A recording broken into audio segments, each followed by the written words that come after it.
O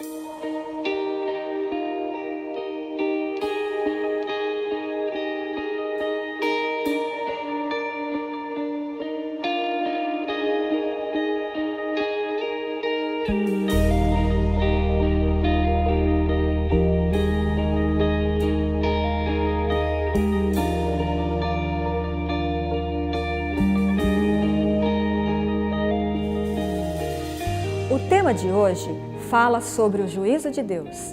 É um assunto extremamente importante e você compreenderá que o Deus que julga é o mesmo Deus que ama e que confere justiça. Chegará o dia em que todos nós seremos julgados diante do tribunal de Deus, mas será um julgamento totalmente diferente dos que conhecemos aqui. Sabe por quê? Porque o nosso juiz também é o nosso advogado. Por que temer o juiz que julga, se ele também é o nosso advogado que defende? Sim, no tribunal de Deus, Jesus é o nosso juiz e também o nosso advogado. Que maravilha, não?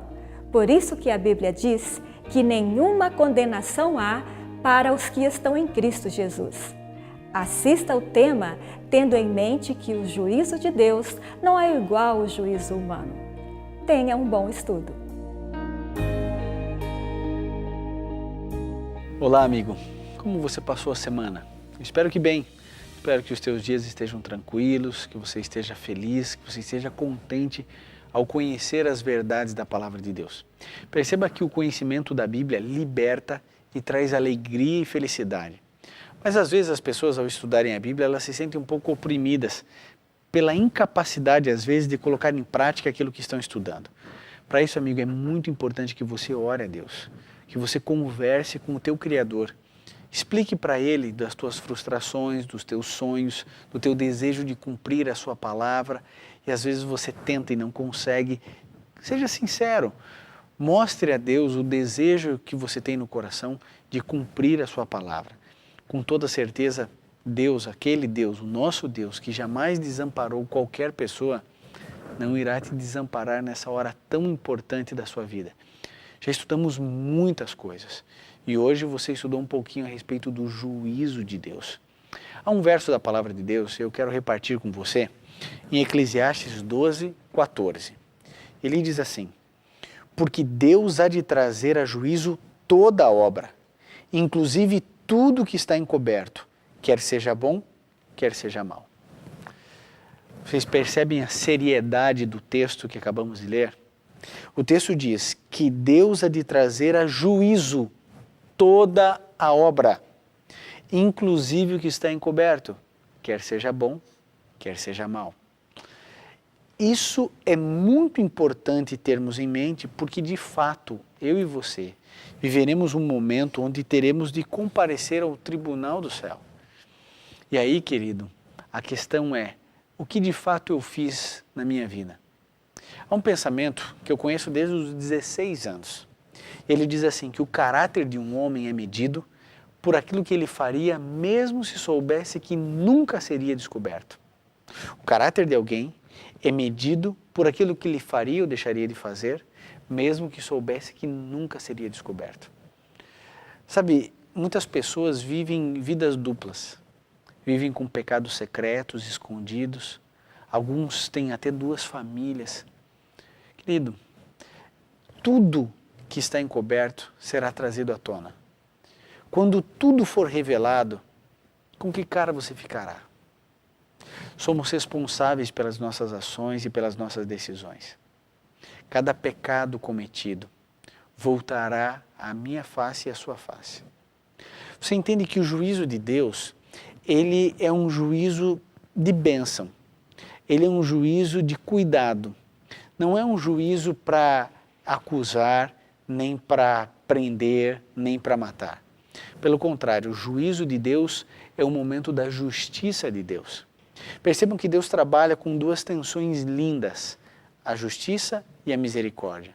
A misericórdia é algo maravilhoso que eu e você queremos experimentar, mas você já percebeu que nós queremos misericórdia para nós e justiça para os outros? Deus, ele consegue fazer o equilíbrio correto das coisas. Ele traz a misericórdia e o juízo de maneira perfeitamente equilibrada nas nossas vidas. Deus é misericordioso com toda certeza, mas Deus também é o justo juiz. De Deus não se escarnece. A Bíblia diz, aquilo que o homem semear, isso também irá colher. Por isso, querido, quando a gente fala em juízo, a gente precisa lembrar das profecias da Bíblia. Em Daniel 8,14, nós encontramos ali a profecia das 2.300 tardes e manhãs. Dentro dessa profecia está ali o período das 70 semanas, que começou em 457 com o decreto de Artaxerxes. Ele permitiu a reconstrução do templo e da cidade de Jerusalém. Você se lembra, o povo de Israel viveu em apostasia, Reino do Norte já havia sido destruído, cuja capital era Samaria, Jerusalém também é destruída, é colocada no pó. Nesse contexto viveu Ezequiel, um pouquinho antes Isaías, nós encontramos o livro de Abacuque nesse contexto, e o povo de Israel é levado cativo à Babilônia. Lá, de tanto clamor, Deus então permite a reconstrução da cidade e do templo de Jerusalém, e isso se deu em 457. Aí se dá o start, o começo da profecia de Daniel 8,14. O término dessa profecia é fácil de contar, porque na profecia bíblica cada dia representa um ano. Nós chegamos no dia 22 de outubro de 1844. E foi nesse dia que Jesus passou do lugar santo para o Santíssimo, para começar o quê? A obra do juízo. Então, desde o dia, marque isso, desde o dia 22 de outubro de 1844, Jesus passa lá no Santuário Celestial. Lembra que a gente estudou sobre o santuário, 2 compartimentos, uma vez por ano o sumo sacerdote entrava no Santíssimo para fazer a expiação dos pecados. Pois então, em 1844, no dia 22 de outubro, segundo a profecia de Daniel 8,14, Jesus passa para o lugar santíssimo para fazer o quê? A intercessão. Querido, veja, o juízo tem 3 fases, o juízo de Deus. A primeira fase é o juízo investigativo, que é o que Cristo Jesus está fazendo agora, nesse momento, por mim e por você. Ele está investigando, nomes são aceitos, nomes são rejeitados. Cada caso analisado, centímetro por centímetro, a vida desse indivíduo. Jesus Cristo começa com aqueles que morreram até chegar em nós que estamos vivos. Então, esse é o período do juízo investigativo. No milênio, que nós já estudamos, terá lá durante todos esses 1000 anos, será o juízo comprobatório, onde nós estaremos lá, só recapitulando para você, percebendo por que as pessoas não estão lá. Nós descobrimos, e vamos aqui reafirmar, que cada pessoa, cada um de nós entenderá que os nossos amigos, e às vezes até familiares, não estão lá porque escolheram não estar. Não é um castigo imposto de Deus, mas é uma escolha pessoal da liberdade que cada indivíduo tem. E aí então o juízo executivo é quando Jesus executa tudo aquilo que foi investigado e que foi comprovado. No segundo retorno de Jesus a essa terra, nós já estudamos também com a Nova Jerusalém, lembra? Apocalipse 21, 1 em diante, nós encontramos ali a Nova Jerusalém descendo do céu, ataviada como uma noiva para o seu noivo. Nesse contexto, então Deus manda fogo do céu descer e aí ocorre o ato estranho de Deus. Pecado e pecadores são destruídos pelo poder de Deus.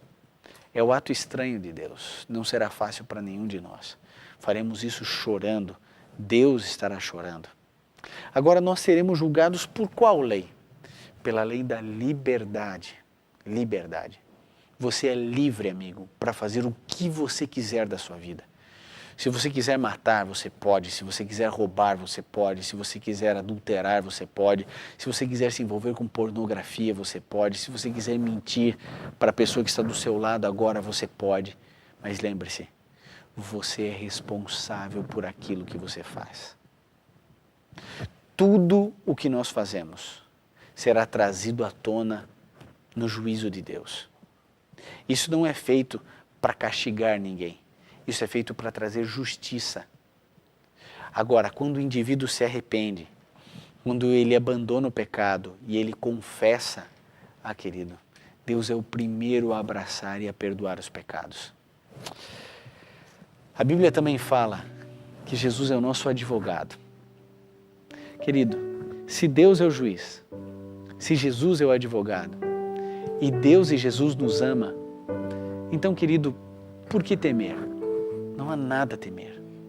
Nenhuma condenação há para os que estão em Cristo Jesus. Perceba o que eu vou te dizer agora. Se fôssemos enfrentar sozinhos o juízo de Deus, todos nós morreríamos, todos nós. Mas nós não estamos nessa sozinhos. Jesus Cristo venceu a morte e venceu o pecado.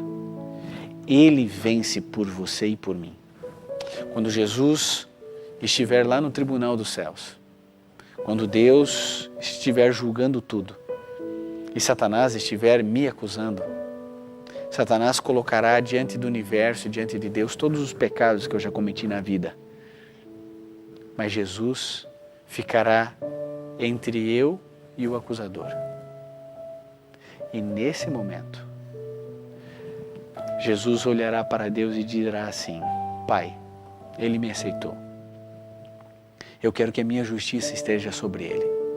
Eu fui aceito pelo Senhor, então aceito Ivan. Ele é tudo isso que o inimigo mencionou, mas Ele me aceitou. Eu morro por Ele e eu quero que a minha vida seja para Ele. Ah, querido, Deus cuidará de você em todos os momentos da sua vida. Não precisa temer a justiça nem o juízo de Deus. Confie no Senhor Jesus, arrependa-se e fique perto de Cristo. Na próxima semana, nós estaremos falando a respeito das leis da Bíblia, para você entender um pouquinho mais essa questão da lei. Existem várias leis cerimoniais, de saúde, civis, lei moral. Vamos entender um pouquinho a respeito das leis, porque muita confusão existe por aí. Eu espero você na próxima semana para estudarmos um pouquinho sobre as leis da Bíblia.